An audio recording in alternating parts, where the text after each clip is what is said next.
প্রণাম। ওম গুরুবে গৌরচন্দ্রায় রাধিকায় তদালয়ে কৃষ্ণায় কৃষ্ণভক্তায়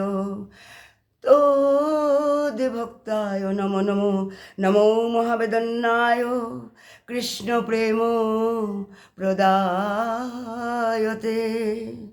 কৃষ্ণায় কৃষ্ণ চৈতন্য নাম্নে গৌরতিষে নমো। প্রথমে আমি নিত্যলীলা প্রবিষ্ট জয়ং বিশ্ববাদ পরমহংস মহাভাগবত মহাপুরুষ অষ্টোত্তর শ্রী শ্রীমৎ স্বামী শিবানন্দ গোস্বামী মহারাজের চরণে কোটি কোটি দণ্ডবত প্রণাম। আর সমস্ত রূপানুগ গুরুবর্গ গুরু পরম্পরা এবং আচার্যবর্গের চরণে কোটি কোটি দণ্ডবত প্রণাম। আর উপস্থিত সমস্ত কৃষ্ণ প্রেম অনুরাগী গৌর ভক্তবৃন্দের চরণে কোটি কোটি দণ্ডবত প্রণাম। দেহিনো অস্মিন যথা দেহে কৌমারং যৌবনং জরা তথা দেহান্তর প্রাপ্তির ধীরস্তত্র ন মুচ্যতে। দেহি যেভাবে কৌমার যৌবন এবং জরার মাধ্যমে দেহের রূপ পরিবর্তন করে চলে, মৃত্যুকালে তেমনি এই আত্মা, এই দেহি, আত্মাকে দেহি বলা হয়েছে, এই দেহি এক দেহ থেকে অন্য কোনো দেহে দেহান্তরিত হয়। আর স্থিতপ্রজ্ঞ পণ্ডিতেরা কখনো এই পরিবর্তনে মুহ্যমান হয় না, কারণ বাসাংসি জীর্ণানি যথা বিহায় নবানি গিন্নানি নরহ পরাণি তথা শরীরানি বিহায় জীর্ণান্য নানি সংজাতি নবানি দেহি। মানুষ যেমন জীর্ণ বস্ত্র পরিত্যাগ করে নূতন বস্ত্র পরিধান করে, দেহিও তেমনি, মানে আত্মাও তেমনি জীর্ণ শরীর ধারণ মানে ত্যাগ করে নূতন দেহ ধারণ করে। আমি এখনও মৃত্যু সুখ তো হবেই,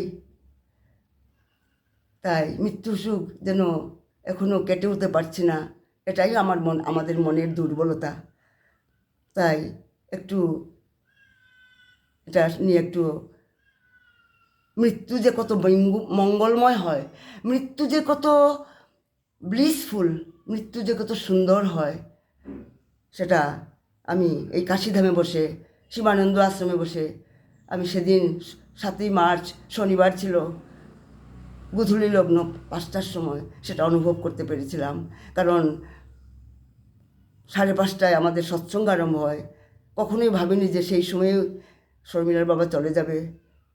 আর আধা ঘন্টা আগে কি মনে করে আমি গলায় তুলসীমালাটা, কারণ হসপিটালে যাওয়ার জন্য তুলসীমালা খুলে রেখে দিয়েছিলাম, আধা ঘন্টা আগে তুলসীমালা আমি পরিয়ে দিয়েছিলাম।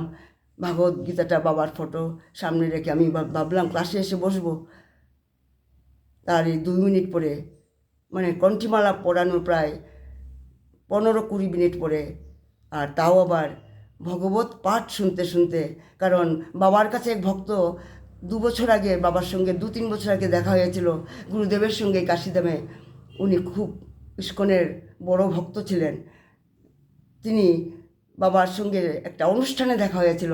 বাবা তখন তাকে বলেছিলেন, বাবা তুমি আমার আশ্রমে আসবে। সেই ভক্তের সেদিন আসা হয়নি। আমার শুক্রবার দিন, শর্মিলার বাবার মৃত্যুর আগের দিন আমাকে হঠাৎ ফোন এসেছে, ফোন করে বললেন, মাতাজি আপনার বাড়ির অ্যাড্রেস বলুন, আশ্রমের অ্যাড্রেস বলুন। আমি বললাম, আমি তো ভাবতেও পারিনি তিনি আসবেন। তিনি এসে উপস্থিত হলেন, মানে 20-25 আধা ঘন্টার মধ্যে উপস্থিত হলেন। শুক্রবার দিন এসে তিনি 2 ঘন্টা ধরে ভাগবত পাঠ করেছিলেন। এটা একটা আশ্চর্য বিষয়। তাই আমি বলছি, মৃত্যু এত মঙ্গলময়, সবই গুরুদেবের কৃপা। মানে আর আমাদের মৃত্যু যে মঙ্গল না অমঙ্গল হবে, সেটা আমরা কি বুঝতে পারি কীভাবে হবে? কারণ অকাল মৃত্যু হয় 2 রকমের। একটা হচ্ছে অ্যাক্সিডেন্ট হয়, অনেক সময় কেউ গুলি মেরে হত্যা করে, কেউ আবার দেশের জন্য মানে যুদ্ধ করে মারা যায়, সেটা তো মঙ্গলময়। আর কেউ কারোর দ্বারা যখন নিহত হয়, সেটা কিন্তু অমঙ্গলময়। একটা মৃত্যু হচ্ছে মঙ্গলময়, মানে বীরগতি, আর আরেকটা হচ্ছে দুর্গতি।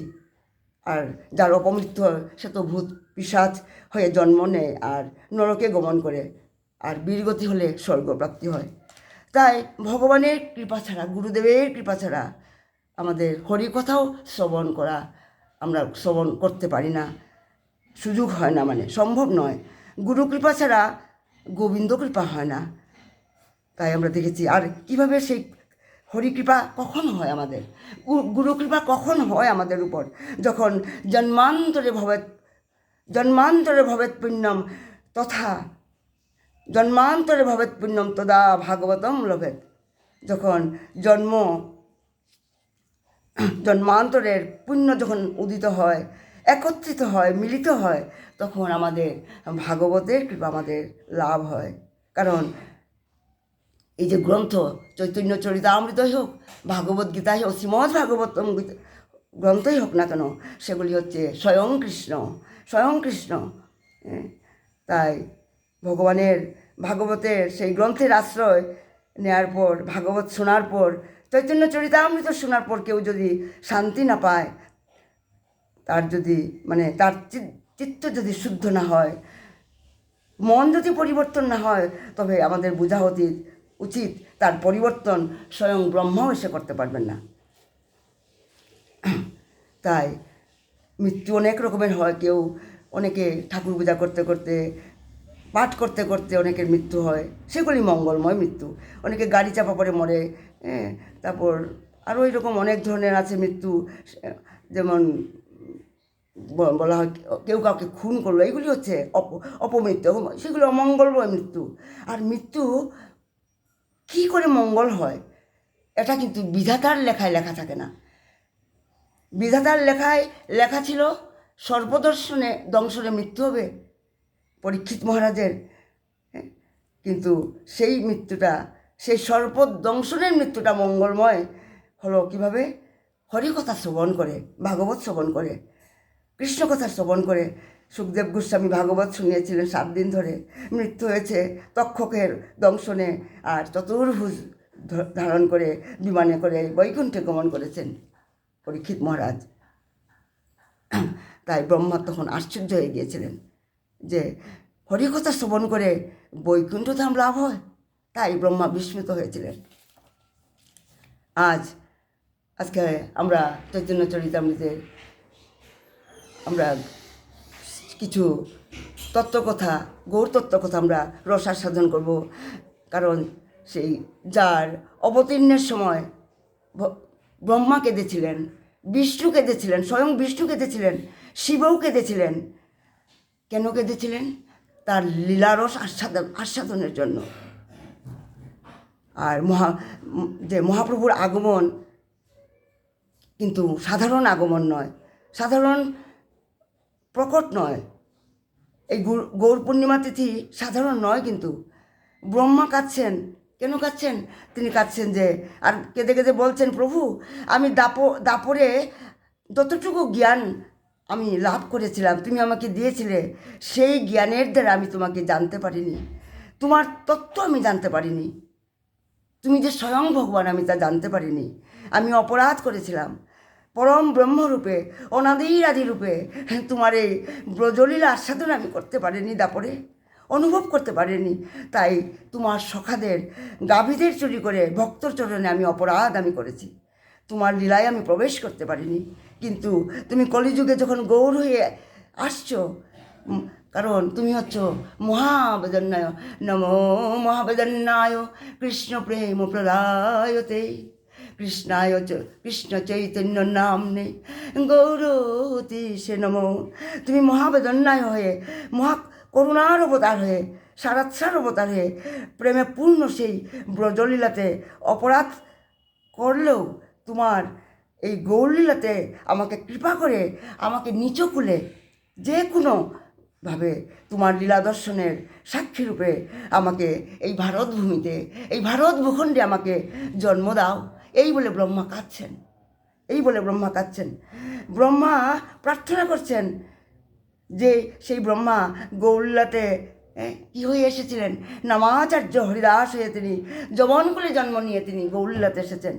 আর দেবর্ষী নারদ বললেন, প্রভু তোমার কলিযুগে নাম সংকীর্তন লীলায়, প্রেম বিতরণের লীলায় আমি তোমার সাথে আমি যাব, কৃপা করো আমাকে। আর এই নারদমুনি হয়ে এলেন শ্রীবাস ঠাকুর হয়ে।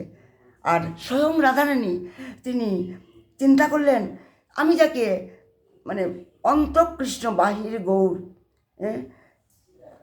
দিয়ে আমার ভাবকান্তি এবং প্রেম দশায় মানে যখন আমার ভাবকান্তি এবং প্রেম দশায় যখন গৌরহরি যখন ধুলায় লুটাবে, তার তপ্ত কাঞ্চনে ব্যথা লাগবে। কারণ রাধা কৃষ্ণ মিলিয় বোধ গৌররূপ অবতারি, আরে কীর্তন ধর্ম প্রচারিতে রাধে শ্যাম শ্যাম শ্যাম। সেই ভাবকান্তি, রাধারানীর ভাবকান্তি এবং অঙ্গকান্তি এবং ভাব নিয়েই তো প্রেম দশায় যখন গৌরহরি যখন ধুলায় লুটাবে, তখন চিন্তা করলেন রাধারানী, তিনি তার গায়ে তো তার তপ্ত কাঞ্চনের ব্যথা লাগবে। তাই রাধারানী আবেশিক্ত হয়ে গদাধর হয়ে এলেন এই কলিযুগে। মহাপ্রভু যখন সংকীর্তন প্রেমে বিহ্বল হয়ে ধুলায় লুটাবে, তখন গদাধর এসে তাকে কুলে নিতেন। স্বয়ং রাধারানী গদাধর হয়ে মহাপ্রভুর যত্ন করছেন। আর দেবতারা তখন স্বর্গ থেকে প্রার্থনা করছেন, এই দেখে প্রভু, তুমি যদি করুণায় অবতীর্ণ হও, প্রেম বিতরণের জন্য তুমি অবতীর্ণ হও কলিযুগে, হে প্রভু, আমরাও তোমার চরণে প্রণতি জানাচ্ছি। ভারতবর্ষের মাটিতে আমাদের নিচকুলে যে কোনো জায়গায় জন্ম দাও আমাদের, যাতে আমরা গৌরলীলায়, আমরা সংকীর্তনের প্রেম লীলায় তোমাকে স্পর্শ করে যাতে আমরা ধন্য হতে পারি। আজ ব্রহ্মা এসেছেন, বিষ্ণু এসেছেন, শিব এসেছেন, নারদ এসেছেন, দেবকুল নেমে এসেছে, সুরেশ নাংদের গং। আজ দেবতাদেরও নিরাপদ স্থান হয়ে গেল গৌরচরণ। কিন্তু সবাই গৌরচরণ পেয়ে গেল, কিন্তু আমরা হতভাগ্য। আমি আমার কথাই বলছি, আমাদের এখনও গৌরচরণে রতি হলো না, মন বসলো না, আমরা জানতে পারলাম না। আর সেই মহাপ্রভুকে আমরা কতটুকু আমরা অনুভূতি করতে পেরেছি সেটা ভাববার বিষয়। কারণ বেদ, বেদান্ত, শ্রুতিশাস্ত্র, সমস্ত শাস্ত্রের প্রতিপাদ্যের বিষয় হচ্ছে শ্রীকৃষ্ণ চৈতন্য মহাপ্রভু।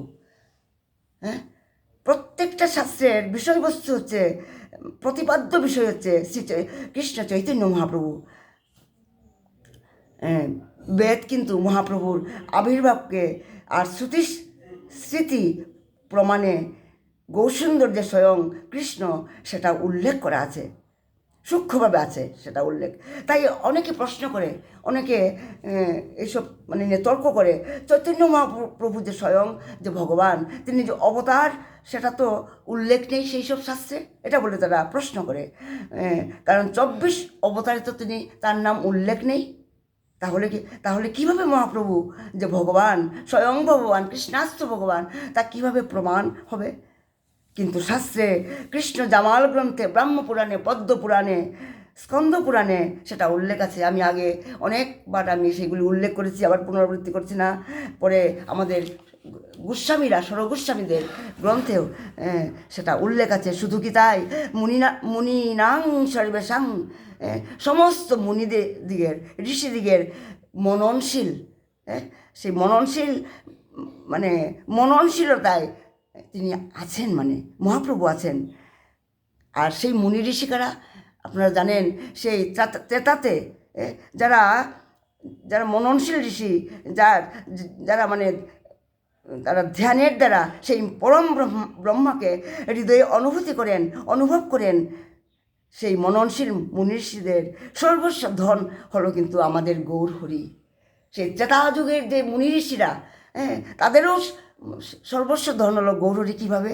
সেই মুনি ঋষিরাই তো রাম সীতাকে দর্শন করে, সেই মুনি ঋষিদের এতদিনের ধ্যান স্বচ্ছ হৃদয়ে তারা রামের চরণে স্থাপন করে তারা বলেছিলেন, আমরা যুগল ভজন করতে চাই। রামকে বলেছিলেন, আমরা যুগল ভজন করতে চাই। রামকে বলেছিলেন, তখন রামচন্দ্র তো তাদেরকে বলেছিলেন, ত্রেতাতে সেটা সম্ভব নয়। আমি দাপরে ব্রজে যখন আমি যাব, বৃন্দাবনে যখন আমি যাব, ব্রজলীলায় করব, তখন এই যুগল লীলা তোমরা আস্বাদন করতে পারবে। সেটা বলেছিলেন সেই মুনি ঋষিদের, কিন্তু ব্রজবাসীদের এই প্রেম কিন্তু উপলব্ধি হয়নি। তাই ভগবান এই কলিতে ভক্তরূপে এসে তাদের এই ইচ্ছা পূরণ করলেন।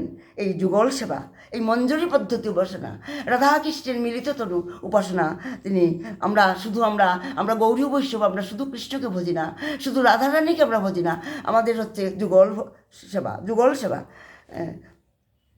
আর শুধু কি সেই মুনি ঋষিদের ধ্যানের শুধু কি দেবতাগণের শুধু ধ্যানের বস্তু ছিলেন গৌরহরি? না, তিনি বনের হিংস্র পশুরাও ব্রহ্মা, বিষ্ণু, মহর্ষি, নারদ এবং শুধু দেবগণেই নয়, সেই প্রেম সেই যে প্রেম বিতরণ এর আগে কোনো অবতার এসে করেননি। মহাপ্রভু বনের পশুদেরকেও সেই প্রেম দিয়েছিলেন। ভগবান আমাদের তো ভগবান তো হাত দিয়েছেন করতাল বাজানোর জন্য, তারপরে হাতে তালি দেওয়ার জন্য, দুবাহু তুলে কীর্তন করার জন্য। সেই ঝাড়খণ্ডের সেই বনের পশুগুলি, তাদের তো হাত ছিল না, কিন্তু তাদের পাটাকেই, তাদের 4 পা বিশিষ্ট সেই পশুরা তাদের সামনের পা দুটোকে হাত ভেবে তারা সেই পা দুটো উপরে তুলে তার উচ্চস্বরে কৃষ্ণ কৃষ্ণ বলেছিল, সেই ঝাড়খণ্ডের বনে বলছিল। আর সেই সময় 7টা বাঘ এসেছিল, 7টা বাঘ, অনেক অনেক হরিণ এলো। শুধু কি তাই, মহাপ্রভুর প্রেম বিতরণে অনেক সাপ এসেছিল। মহাপ্রভুর চরণ স্পর্শে কী হয়েছিল, ঝাড়খণ্ডের সেই পাথরও গলে গিয়েছিল।